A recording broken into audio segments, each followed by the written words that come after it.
Good morning, YouTube video watcher people from APUSH.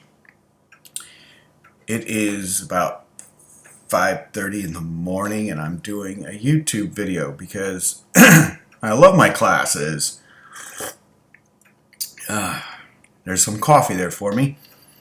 This is this little quick YouTube lecture. I promise you I call it 3.5. This is actually my very first one of the year 2016. The others I've had you watch are the ones I did last year.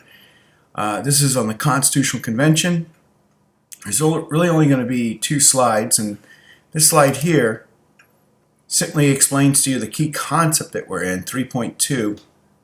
We see the American Revolution's democratic and republican ideals inspired new experiments with different forms of government. So they had this revolutionary period. Remember, it began with the Stamp Act crisis of 1765. Up until then, as we know, they were all very loyal to their British heritage. And then things slowly start to fall apart because of representation, because of taxes, and in the various ideas that individuals had that were their own personal opinions as to why they would eventually want to break free. And over a 10-year period of time, throughout the various crises, Stamp Act, Townsend crisis, and then the coercive acts that eventually came after the Boston Tea Party, you got an actual shooting war. And then the Declaration of Independence. Remember, 1775 is when the first shots, but a full year would go by before they think about independence. And they declared their independence. But once they did that, in 1776, what now? Right? After declaring their independence, American political leaders created new constitutions. Well, these were state constitutions, right? Because they created themselves as the United States of America. And think about that for a moment. The word state, we use it very wrong in this country. The word state is synonymous with a nation. France is a state. England is a state. Japan is a state. Israel is a state. That's what a state is. Florida or Kentucky or California are not states. Why do they take that word state? Because they saw themselves as 13 independent nations that would come together for some sort of a reason or another for defense. Now we're going to talk about the Articles of Confederation very specifically in class. And that was the government that they created. And we're going to do a little lecture on that in class. This is for your lecture for the next day. So they start to realize that Articles of Confederation, which gave all the power to the states, that was the purpose of the Articles. A confederation is an alliance of states that come together for mutual protection. And that's what they created. But after almost 10 years of that, 1777 is when it's ratified. By 1787, 10 years later, they'll realize that they've got to, well, they want to amend the Articles. The Founding Fathers originally want to amend them, but then they wind up writing in a completely different government, a constitution. And the Philadelphia Convention becomes the Constitutional Convention.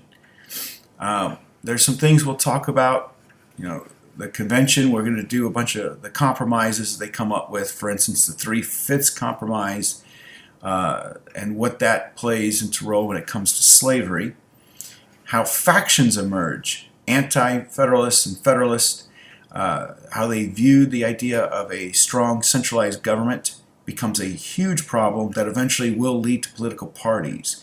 And this is stuff we're going to talk about more specifically in class. But let's look at this thing we call the Constitution. And look at that. My picture was a little bit bigger than I realized. But that's rise of factions there.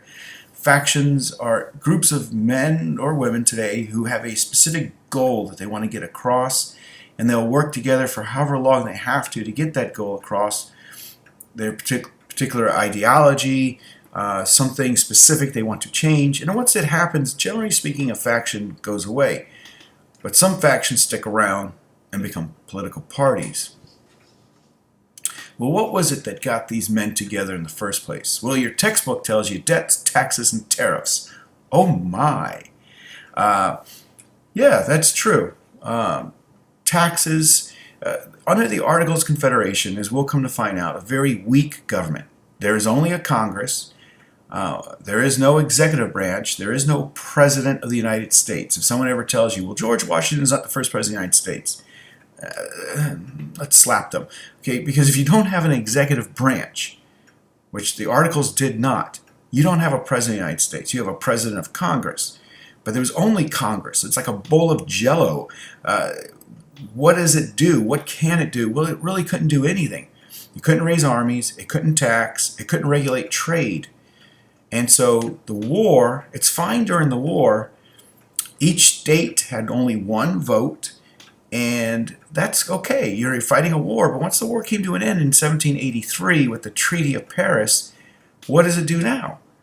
Right? The country's in debt because of the war. States are in debt. Some states pay off their debt, others go into more debt, which started to cause a lot of problem. Congress could not raise any revenue through any taxes, which is what we call domestic on us here within the United States, or any tax on trade, which is tariff. And this is an ugly little word that we're going to talk a lot about over the next several months. It's a very boring thing to talk about taxes. However, I'm going to try and make it as funny as I can because it is going to cause a lot of problems. The two political parties that eventually emerge, one of the main things they're going to do is fight over tariffs. And we're going to see over the course, like I said, of the next several weeks, how tariffs become equated with this thing we call slavery. And I'll explain that as we go through in class, but not here in this PowerPoint. So Congress cannot control any foreign trade or commerce. Congress cannot control any tariff policy. And for a lot of our founding fathers, the idea of economics, the idea of this country not being able to set its own course economically becomes a problem. Men like George Washington, for instance, John Adams, these guys become very aware of the fact that this country will not survive if it cannot correct and control its own economic course. The states are controlling those, and the states don't like each other. They tried to hold a convention first in 1786 in Annapolis, which is in Maryland, but that fails. Very few come. But a significant event. See, it's 5:30 in the morning. I have to take some coffee here. Excuse me a second. That's awesome. I love coffee in the morning. Sheas Rebellion. Daniel Shea was a captain in the American Revolution. He was a captain out of Massachusetts. He had been there at Lexington and Concord. He had been there for a lot of the significant events throughout the American Revolution. And like a lot of veterans, he was a farmer. Massachusetts was a state that was heavily in debt. And one of the things that they saw were a lot of these farmers couldn't pay their mortgages. And the idea became, well, let's foreclose these farms. And then we've got all this land that we can auction off and raise revenue for us as a state. Oh, that's a great idea. All these farmers fought so hard to create a nation. They bled. Many of them died. And now you're just going to take their farms away from them because your state's in debt. Captain Sheas is one of the ones who's about to lose his farm. So these men begin to band together. They petition the governments, and the governments basically won't do anything to help them. The Congress can't do anything to help because they can't interfere in any state affairs. And eventually men like Sheas, who still have their guns, decide that they're going to take action to their own hand. They raise an army of nearly 2,000. They begin to close the banks. They begin to close the courthouses and begin to take over the western part of Massachusetts. So this is a farmers' rebellion. One of many we'll actually talk about in class with farmers. And of course Massachusetts decides to raise a militia and go after them. And this became this one particular moment in history where men like Washington, who's obviously nowhere near here, he's in Virginia, but word gets out of Sheas Rebellion. Farmers revolt. Most of the Continental Army was made of farmers. The other problem became, again, let's go back to economics. You know, you paid these veterans in what was known as Continental dollars, paper money, that depreciated very, very quickly. And this irritated these veterans of the Continental Army who have paper money that is worthless, and a lot of them actually wallpapered their house with it because that's how useless those paper dollars were. And there was no way you were going to be able to raise money as a government because you can't control taxes, you can't control trade, going back to money. You couldn't pay your veterans. And things like Sheas Rebellion will take place. Now, Sheas Rebellion will fall apart in early January, February of 1787, but it did send out that sense of fear throughout, especially, remember, landowning, propertied men who began to fear that because you can't control your economics, you can't control trade, you can't control taxes, you can't control property, more men like Daniel Sheas are going to emerge in America, and you're going to have more revolution. So the Congress at the time agreed to a convention in Philadelphia in May to make an amendment to the Articles of Confederation. But very quickly, James Madison gets there. We're going to talk a lot about James Madison. Right? He's our fourth president of the United States, and many consider him to be the father of the Constitution. He is what we're calling a nationalist at the time, where he wants a national country. He comes up with the Virginia Plan, or large states plan. It's called Virginia Plan because, well, guess what? He's from Virginia. Hey, good for him. It calls for a stronger central government. It calls for 3 branches of government with not only a legislative Congress, but now an executive, which eventually leads to a president, and a judicial system, which they did not have a national court system. And he's saying we need a national court system. He got to Philadelphia first, which is very important. He got there almost 2 weeks before everybody else. So he creates the agenda. Others want what's called the New Jersey or small state plans. Connecticut, Rhode Island, New Jersey, they're small states. They like the Articles. And basically the New Jersey plan is, let's just add 1, maybe 2 amendments to the Articles, and that's all we need. And this becomes the argument in the very beginning. Do we want a stronger central government with 3 branches, with checks and balances, a federal system, or do you want to stay with the states in power and just add an amendment or 2 to the Articles to give some power to Congress? Well, eventually this Virginia plan wins out. But this causes some problems too. In order to get the small states to agree to this, they have to have what's called the Great Compromise, where they say, okay, we're going to have a Congress, and under the Virginia plan, Congress will be 2 houses, a Senate and a House of Representatives. Senate will be 2 members from each state automatic, and the House will do it by population. So that helped, right? That got more members in some of these small states, could get some more people into the House, and that way they could perhaps balance out. Again, here's part of the checks and balances. Whenever laws are going to be made, both houses will have to decide, which then led to another problem with slavery.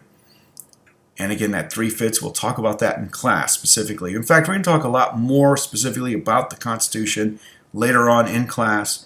This is just setting up for this convention itself. But I also want to focus on the idea of factions. Men like James Madison, Alexander Hamilton as well, Federalists, they want this stronger government. They want a federal government. Men like Patrick Henry, Richard Henry Lee, even Thomas Jefferson are Virginians. They like the idea of a strong state-run country, where the states are the rulers and not a strong central government. They become anti-federalist. And it's interesting. The word union does appear in the Articles of Confederation. In fact, we're going to do that in class. That word union, how they feel it should be a perpetual union. But the word nation or national does not appear in the Articles, and it does not appear anywhere in the Constitution. They're so, even men like Madison at the time, Washington, Alexander Hamilton, these nationalists, they're so afraid of how the states feel that they don't want to make them upset. But they did create a government that could nullify state law if they had to. In fact, that angered Thomas Jefferson. Jefferson is not in America for this. He's in France. He's an envoy to France, an ambassador to France. He's getting letters back and forth on the Constitution. And the one thing he was afraid of was you've created a government that can stop state laws. and he felt that was wrong. And that's going to be something we're going to talk a lot about with Jefferson, as he eventually creates the first political party in America because of this. Men like Jefferson, they are always going to believe that the states created the government, and therefore the state should be more powerful. Men like Alexander Hamilton believe that the central government should always control everything, including states. And that's how we get these two groups. They're first just factions, Federalists, Anti-Federalists, but eventually they grow into two political parties. But the one thing that the Anti-Federalists did get to the Constitution later on was the Bill of Rights, the first 10 amendments. They did get those nationalists to understand you've still got to protect states. You've got to protect individual rights within states. That's why we have the First Amendment, freedom of religion, freedom of the press, freedom of speech, the right to petition, the right to assemble. You got to protect that from a federal government. You got to protect your right to bear arms. We'll talk about that later on too. No more quartering, right? Searches and seizures, speedy trials, all that stuff that we'll talk about. The Fifth Amendment and property rights, and Eighth Amendment, cruel and unusual punishment, and all these sorts of things. These protections, they're actually protections from the government to protect us, so that the government doesn't become too powerful. And that became very important, and that is the one legacy that we do get from the Anti-Federalists. All right, that's it for me. Have a wonderful day. Don't forget to do the video log. Don't forget to go to page 199 in our textbook, America's Nation, and do those 3 questions. That's also about the Constitutional Convention. And see everybody later in class. I'm going to have some more coffee. Bye-bye.